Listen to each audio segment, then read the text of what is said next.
هذه الشيلة تهنئة خاصة للعريس الغالي ياسر درهم خشافة، مقدمة من والده الغالي درهم خشافة، ومن إخوانه نور الدين وخالد ومعاذ ومحمد وصدام وصلاح، ومن كافة الأهل والأصدقاء. فألف ألف مبروك.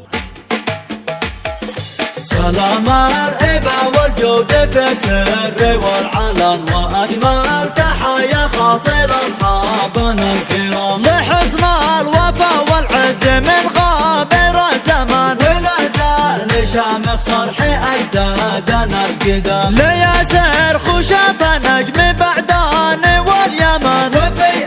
بنوره لاحظ الغدر الظلام، بنوره قمر صنعاء وعانا قرب عدن، وأشرق على الآفاق من لحج إلى شبام، أمير المواقف ما توانا ولا دعان لغير المحبة في حياته على الدوام، والجرح والآهات والبؤس والحزن، وبلسم من الأوجاع والهم والسقام. سلامي لمن في القلب والروح والبدن، وأجمل تحية توصل اليوم بانتظام، لشيخ الوفا والنبل والصادق الفطن، ورمز الأصالة دايم الحب والسلام، لياسر ولد درهم خشافة، ومن سكن جوار الفؤاد احتل بحبوحاته، وقام يصل مننا لخص بالفرض والسنن، ومن صادق الأقوال يا عالي المقام، له الحب من نفير وبرواح نفتهن، وفي الصدر نال اليوم تقدير واحترام، وأجمل تحية خاصة توصل بلا ثمن، مع الورد والريحان كأذي وعطر خام، ويهنا خشافة فرحة العمر